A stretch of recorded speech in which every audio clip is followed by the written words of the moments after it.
الكابتن خالد بندقة فضح نفسه بنفسه. بطولة دوري أبطال إفريقيا بطولة جامعات، والفرق ما بين بطولة دوري أبطال إفريقيا والكونفدرالية، وهل دي أقوى ولا دي أقوى؟ تعال نسمع هو قال إيه وبعدين هنرجع نرد عليه رد يليق بالكلام اللي هو قاله. اسمع معايا كده. الناس بتقول لي انت جننت ولا ايه؟ انت بتقارن بين الكونفدرالية ودوري الأبطال؟ أيوة. بتقول يعني الكونفدرالية أقوى؟ يعني ما بقعدش اقول مثلا الكونفدراليه دي مراكز الشباب، ايه يا عم دريمز الغني ده؟ يعني فاهم قصدي؟ بقعد بقى اقول دوري ابطال افريقيا الرهيب الفظيع الخطير. لا، القصه مش كده خالص. يقول لك دريمز الغني. طب ما انت النادي الاهلي كان معاه مين؟ ميدياما الغني. يعني انت محسسني مثلا ان كان معاك ريال مدريد في مجموعتك، ما كان معاك ميدياما الغني يعني، وده دريمز الغني. الاثنين ما حدش عارفهم اساسا. نمره 2، الكونفدراليه فيها نهضه بركان، فيها الزمالك، فيها فيوتشر، فيها اتحاد العاصمه، فيها الافريقي التونسي، فيها فرق كويسه. ابو سليم اللي الناس بتتريق عليها. طب على اساس مثلا بطل الدوري فين؟ في اهلي طرابلس طلع من دور 32 اعتقد في دوري الابطال. و يعني عادي، يعني عادي. انت معاك مين فرق؟ معاك سيمبا، معاك يانج افريكانز، معاك كان الهلال السوداني، معاك النجم الساحلي. كل الفرق دي ماليا في فرق منها وقعت. النهارده الوداد ما صعدش ليه؟ عشان رئيسه اتحبس. فانت ليه بتقلل من الكونفدراليه وبتعلي قوي في دوري الابطال؟ الكونفدراليه بطوله ضعيفه ودوري الابطال بطوله ضعيفه. فيعني انا مش عارف فكره التقليل. يقول لك ايه النهائي ده؟ النهائي ده كان ما بين الزمالك ونهضه بركان، ده نهائي مراكز الشباب، على اساس مثلا ان نهائي السنه اللي فاتت بين الاهلي والوداد كان نهائي رهيب، كان نهائي ممتع جدا، كان نهائي يعني الكوره رهيبه والناس مستمتعه باللعب. ده كان نهائي ممل ملل غير طبيعي، وجونين جم، واحد من كورنر واحد معرفش منين، من شوطه ولا من معرفش من ايه، وماتش ممل جدا جدا. وادي نهائي افريقيا يعني عادي. ايه القصه يعني؟ ايه الحكايه يعني؟ انت مثلا بتقعد تتريق على الانديه اللي بتلعب في الكونفدراليه، وانا قلت لك ان الانديه اللي بتلعب في الكونفدراليه بتكسبك، يعني بتكسب بطل دوري الابطال. طب يعني عايز اسال عمرك شو سمعته في اليوروبا ليج مثلا؟ بطل اليوروبا ليج بيكسب بطل الشامبيونز ليج في السوبر النهايه.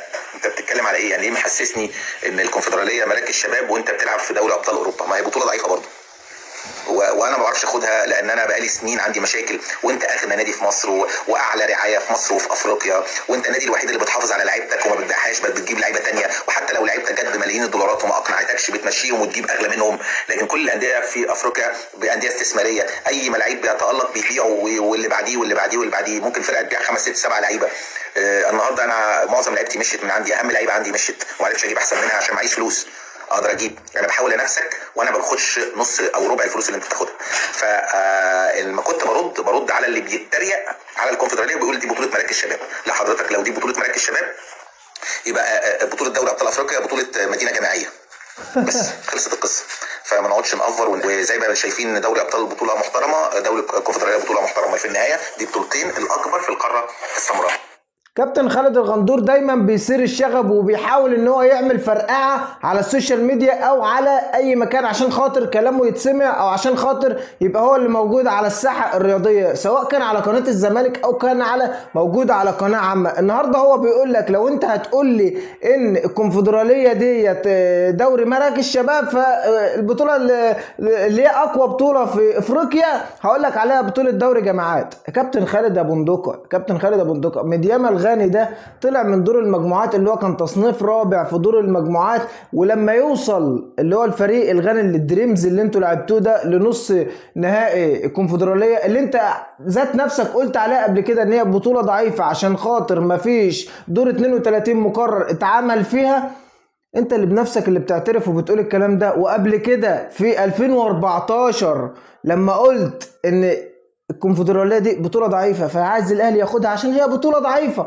ايامها كنت بتشارك في دوري الابطال وما خدتهاش برضو، كان في 2014 وايامها احنا خدنا البطوله تقريبا، ايامها احنا خدناها، انا فاكر ان احنا خدناها، هي المره الوحيده اللي خدنا فيها الكونفدراليه لان احنا ما بنلعبش اصلا في الكونفدراليه. فانك حاول تتكلم بروح من المنطق يا كابتن خالد ابو بندقه، لان كلامك ما بقاش منطقي، وانت بتحاول تطبل الايام اللي جايه دي عشان خاطر ترجع قناه الزمالك، لكن انا شايف ان هم مش هيرجعوك، طبل اكتر واكتر مش هيرجعوك. انت هتحاول تشتغل في اي قناه من اللي هي بتعمل فتن، قناه اللي هي زي الحدث، قناه اللي هي زي البريمو، القناه اللي هي ايه يعني ايه شغاله تبع الزمالك، اللي هي شغاله تبع قنوات نادي الزمالك عشان خاطر ايه يعني تطبل لهم اكتر واكتر.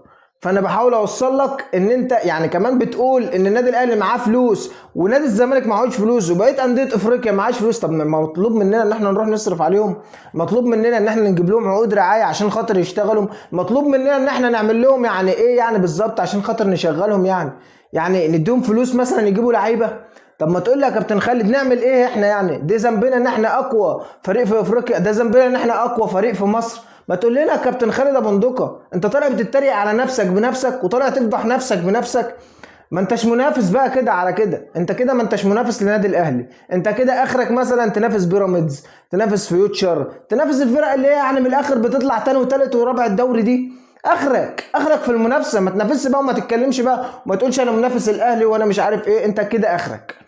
شكرا لكل الناس، اتمنى الناس تعمل لايك للفيديو ده وتشيره في كل مكان لان كابتن خالد الغندور وسعها على الاخر. شكرا لكل الناس حبايب قلبي.